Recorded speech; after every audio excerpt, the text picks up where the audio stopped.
Sabes que un episodio va a estar bueno cuando inicia así. El contenido de este episodio es exclusivamente informativo. Neobox, sus asociados, colaboradores y el equipo responsable de crear Ya es lunes no promueven ni incentivan la utilización de drogas ilegales. El uso de las mismas y las consecuencias asociadas a ello son responsabilidad de quienes las consumen. El contenido de los testimonios recabados para este episodio es responsabilidad de los entrevistados. Por la naturaleza del tema, se recomienda discreción.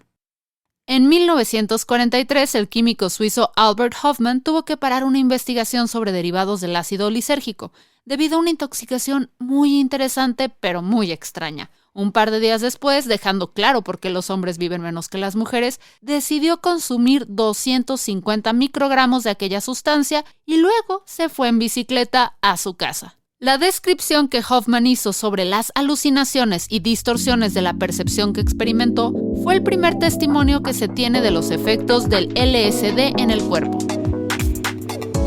Yo soy Fernanda Dudet y esto es Ya es lunes, el podcast de Neobox para iniciar la semana en modo ¡No es cierto!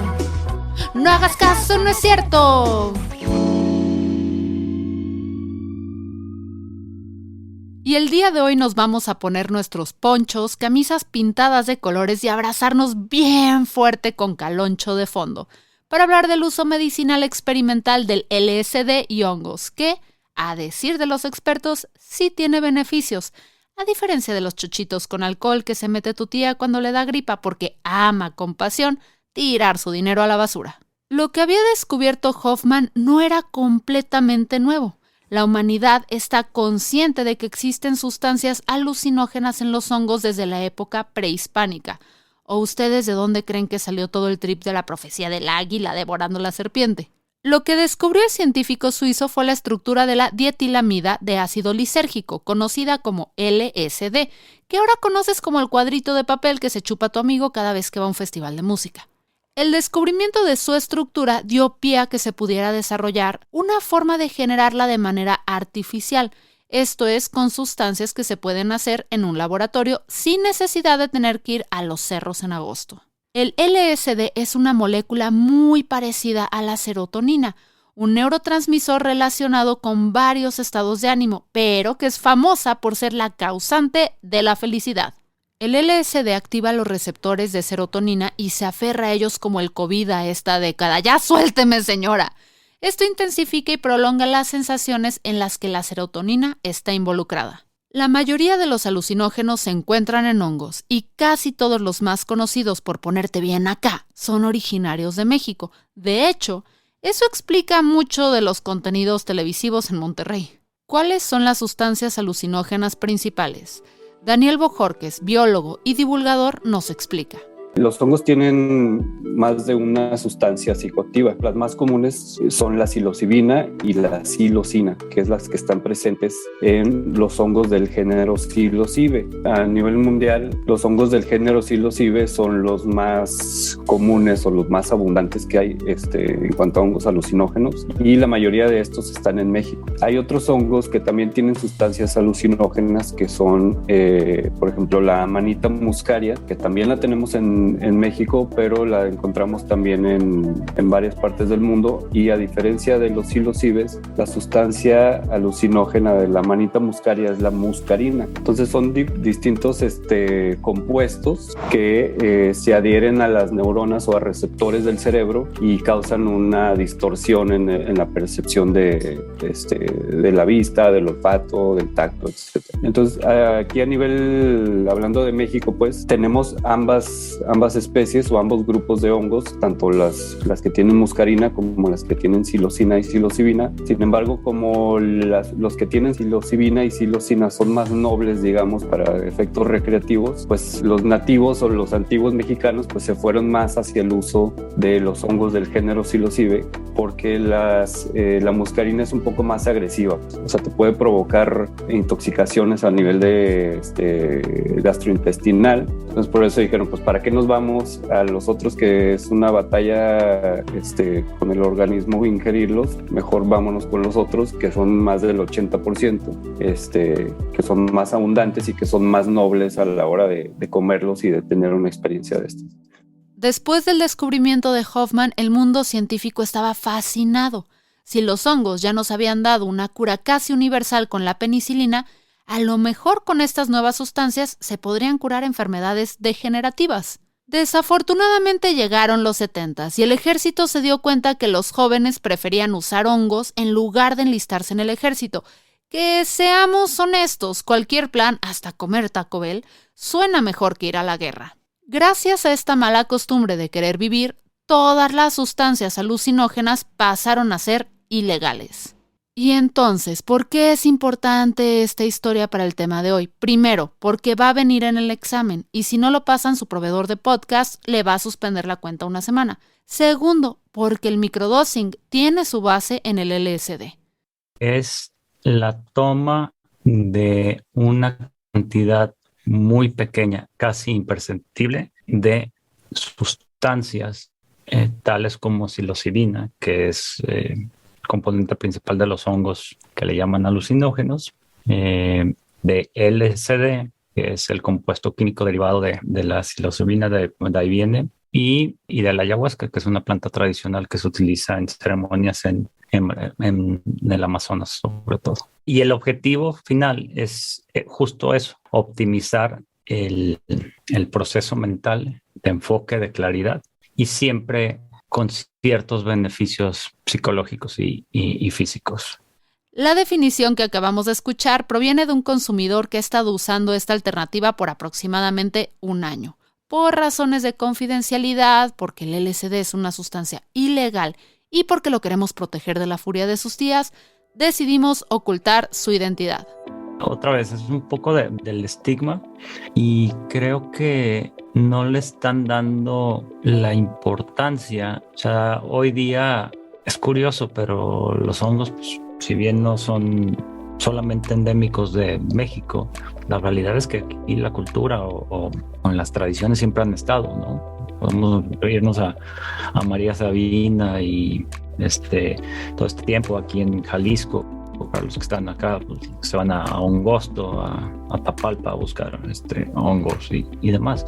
Entonces, sí está enraizado, pero es como una subcultura todavía. Pero creo que hay demasiado problemas estructurales en el país como para siquiera pensar. Hoy siguen debatiendo si la marihuana debería ser legalizada, y aunque ya hay ciertos avances, pues sigue atorado, ¿no? Y sigue el estigma, sigue. Entonces, yo creo que estamos muy lejos todavía. Y curiosamente, los estudios vienen de Estados Unidos, porque otra vez es un poco más, con todos los problemas que tiene, un poco más forward thinking. Ves los ejemplos de donde se han estado probando o legalizando. Pues es Colorado. En Colorado ya los hongos son legales. Entonces, pues no, yo creo que falta mucho. El microdosing empezó a ganar popularidad en el 2011 con el libro de James Fadiman, The Psychedelic Explorer's Guide, o la guía del viajero psicodélico. En no solo aborda las consideraciones a tener para meterse sustancias al cuerpo, sino que lo hace a partir de haber documentado la experiencia de personas con este tipo de prácticas y que presentaron mejoras en el estado de ánimo, la productividad y creatividad. Todo esto sin efectos secundarios. Básicamente todo el viaje en la montaña rusa, pero sin andar vomitando al final. Sin embargo, aunque las dosis sean micro, los riesgos pueden ser macro, tal y como lo menciona María José Torres Salcedo, parte de Fungi People, una tienda criadora y cultivadora de hongos legales. O sea, para tus quesadillas comestibles por internet. En serio, no se acerquen a ella para preguntarle por los otros hongos. El tema de las microdosis es una cosa, pero bueno, los chocohongos famosos también es una microdosis o macrodosis, depende del consumo, ¿no? De cada quien. Pero hay por ahí afuera muchísimas personas que venden chocohongos. A mí me impresiona muchísimo y de verdad que yo he escuchado de la voz de personas que le venden hongos a las personas que hacen chocohongos, que también les tienen que meter una que otra sustancia, porque en realidad lo que tú le das a un chavo que se quiera ir a una fiesta y que él piensa que está padre un chocohongo para la fiesta, pues lo que esperas en una fiesta es que te dé la reacción que te dan otras sustancias, ¿no? Más drogas ya como las tachas, como el cristal, como como la borrachera, o sea, las sustancias o lo que esperas no es en realidad lo que el chocongo tiene, ¿no? Los hongos solos como sí hacen ciertas cosas, pero no son como para una fiesta. Entonces, normalmente lo que hacen es poner otra sustancia extra, ¿sabes? No estás consumiendo, el chocongo a lo mejor no, es bien fácil reconocer una persona que ha consumido hongos solos al chocongo, porque a veces el chocongo puede traer cristal, puede traer algo más que te da ya la cosa como de fiesta y no tan medicinal, ceremonial, todas estas otras cosas del consumo de hongos como tal, no ya he hecho un chocongo. Entonces sí es importante, ¿no? Saberlo de eso también, porque yo me he encontrado con muchos amigos que luego me enseñan los chocolates que les venden, o incluso he probado alguno, o les he dicho a personas, pues aquí está un hongo y aquel, a ver cómo no. Pero sí pues no es lo mismo, ¿no? Para nada, o sea, digo, no he probado todos, pero solo uno que he probado de lo que he sabido los he visto, pero hay muchísimos por ahí afuera. Y de microdosis también hay muchísimo por ahí, que incluso también es importante saber que las cápsulas de microdosis normalmente se mezclan también con algo. No sé si alguien les ha platicado de eso a ustedes, pero también se mezclan. ¿Para qué? Para obtener el gramaje. Entonces, yo he sabido hay personas que sí saben, sí les dicen lo que les están dando y hay otros que no, hay otros que preguntan, ¿sabes? Es como todo un tema. Incluso las cápsulas pueden ser vegetarianas o no, veganas, etcétera, etcétera, ¿no? Pero te lo digo porque haz de cuenta, pueden llevar maicena y a lo mejor a alguien no le cae bien la maicena, o a lo mejor sí te están diciendo que te están dando microdosis, pero pues a lo mejor es un placebo que no trae exactamente lo que te están diciendo, ¿no? Sí, y es por eso tal cual, nada más por no estar regulado es todo, porque pues digo, ya vienen otros temas después con la regulación, ¿no? Pero sí. Y mucho énfasis a esto. El microdosing no es como que puedas llegar a la farmacia y decirle al dependiente, oiga, ¿me da 2 microdosis de las chidas y unos antiácidos, por favor? Hay que tener mucho cuidado y corroborar de dónde vienen las sustancias que se utilizan. Sí, mi recomendación es que se informen, es que nos tenemos que educar sobre el tema. Una cosa es lo que te compartan a ti y una cosa es lo que tú leas y la otra ya va a ser lo que experimentes, ¿no? Yo les doy ciertas recomendaciones de consumo porque existen diferentes métodos para consumir la microdosis, pero a final de cuentas tú lo tienes que leer cuáles son las que, bueno, yo les envío, por ejemplo, un link con información que tienen que leer y realmente la tienen que leer porque si no, pues no vas a saber de lo que te estamos hablando, ¿no? Y ya también es algo de autoconocimiento de consumo después, ya después que lo empiezas a hacer. Incluso en las recomendaciones siempre viene de la mano escribir un diario, por ejemplo. Entonces, eso te puede ayudar ya para saber cómo estás reaccionando, ¿no? A qué tipo de protocolo y a lo mejor ya puedes escoger hacer después cierto protocolo o recomendar o etcétera, etcétera, ¿no? Entonces, el tema está así en general y leer mucho, estudiar y estudiar mucho. Tiene que ver con protocolos de toma. Hay protocolos de toma de una sola vez, hay protocolos de toma de 2 días sí, 3 días no, hay otros protocolos de 4 días seguidos y 3 días no. Hay como, por eso te digo que es mucho de leerlo.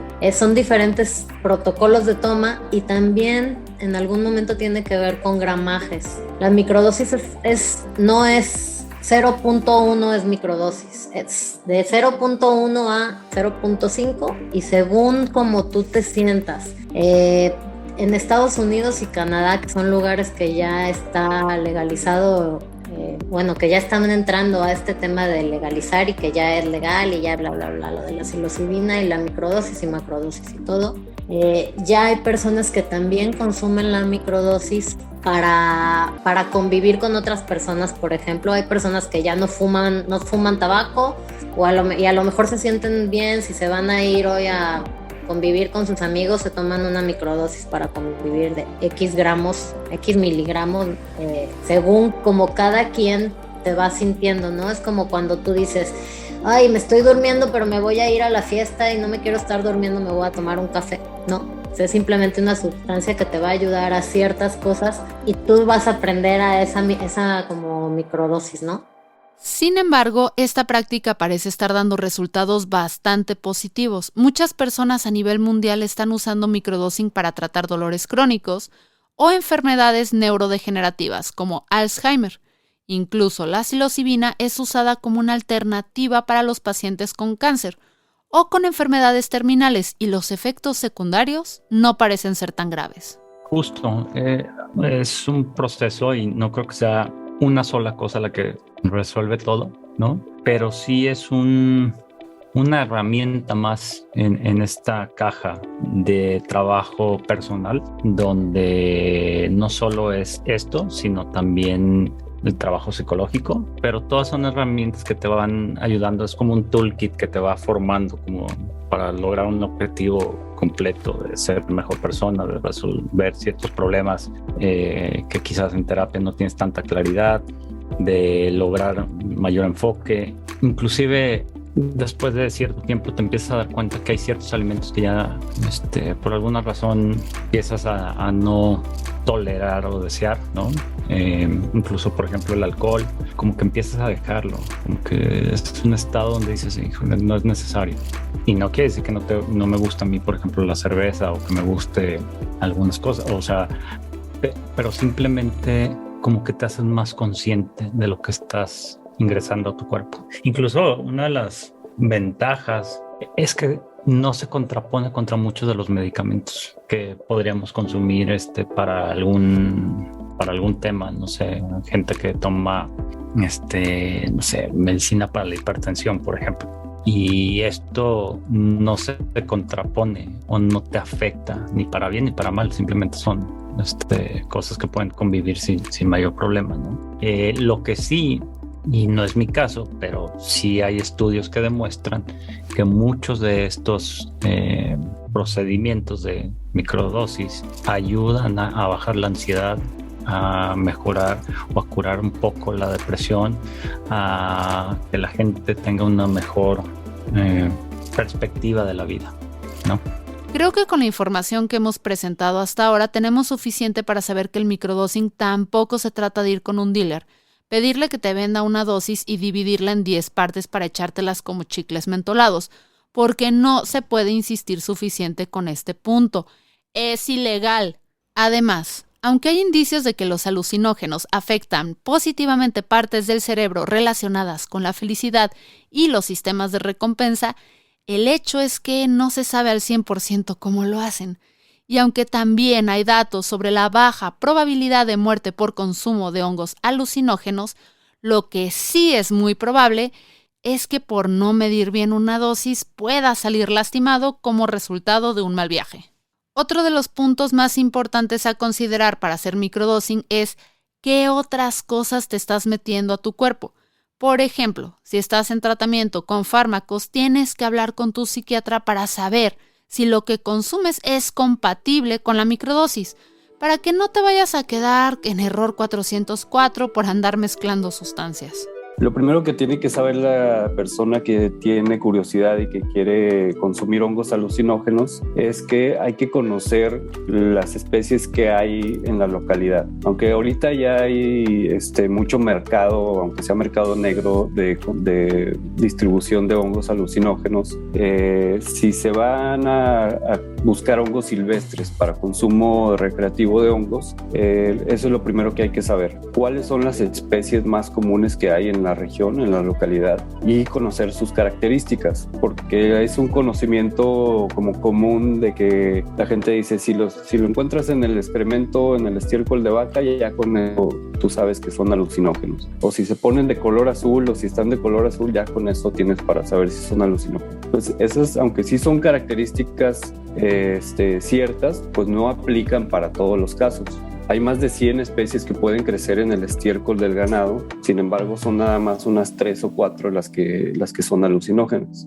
Ya hablamos de que los alucinógenos están en la naturaleza en forma de hongos, pero que gracias a la ciencia también se pueden crear en un laboratorio, lo que le agrega un factor de riesgo a la práctica. Actualmente se fabrica una sustancia que se llama NBOME, N-B-O-M-E, que se usa como suplantadora del LSD, porque genera efectos similares, pero es mucho más potente y excluyendo un sabor un poco más metálico. No hay forma de distinguirlo de una dosis de LSD regular. Entonces, un usuario podría creer que se está microdoseando, pero en realidad está a punto de darse un viaje violentísimo e inesperado. El problema es que al no ser una sustancia legal, no hay forma de regular la composición, calidad ni la vía de distribución de los productos. En otras palabras, quienes compran LSD para microdosear deben poder confiar a ciegas en su dealer. Yo creo que es preguntar de qué es cuando consigas y en los medios que puedas conseguir, un poco entender qué es y entender desde un principio el proceso biológico. Creo que esa es una parte, al menos en mi caso, fue muy importante entender cómo las moléculas se embonan. Se me fue la palabra, pero embonan en el cerebro de una manera muy, muy natural y cómo trabajan. Un poco de la estructura de las plantas y demás. Yo creo que pues, es leer y tomar una decisión. Aquí no es recomendar si es bueno para ti o no, o estoy diciendo que todo el mundo lo debería hacer. No, es un poquito de estudio previo, pero de que tiene beneficios, tiene beneficios. Podemos discutir si es un placebo o no. Yo creo que no. Yo puedo decirte con mucha confianza que de un año para acá la vida ha cambiado. Y parafraseando uno de los libros que leí al respecto, que se llama A Really Good Day, A Really Good Day, How Microdosing Made a Mega Difference in My Mood, My Marriage and My Life. Yo creo que es eso, ¿no? A final de cuentas, pues todos son herramientas para ser mejor persona, para mejorar. Y tal vez pienses, a ver, Fernanda, decídete. Primero me dices que sí tiene beneficios, pero luego casi me recomiendas que ni lo intente. Es que así es la vida, Timmy. No todo es blanco y negro, no todo es sí o no. No todo es Pati Chapoy o Pepillo Origel. Te estamos mostrando todos los lados del dado para que no te dejes influenciar por el primer Tuluminati que te diga que con el microdosing te vas a volver como Bradley Cooper en Sin Límites, güey. Pero que tampoco te dejes apanicar por quienes te digan que si lo haces vas a arder eternamente en las llamas del infierno. De hecho, te invitamos a que tampoco nos creas todo a nosotros y sigas investigando por tu cuenta, porque sin duda el microdosing es un tema del que se va a estar hablando durante los próximos años debido a la cantidad de beneficios que se le atribuyen y lo realmente poco que se sabe del tema. De hecho, varios países europeos como Suecia y Suiza empezaron a usar dinero público para experimentar con estas sustancias. Mi nombre es Fernanda Dudet y esto fue Ya es Lunes, el podcast de Neobox, la empresa número 1 de hosting en México que está cumpliendo su mayoría de edad. Y aunque no podrá ir por tragos ni votar en las elecciones, claro que se festejará con unas buenas promociones. Ingresa a neobox.com y aprovecha que estamos tirando la casa por la ventana.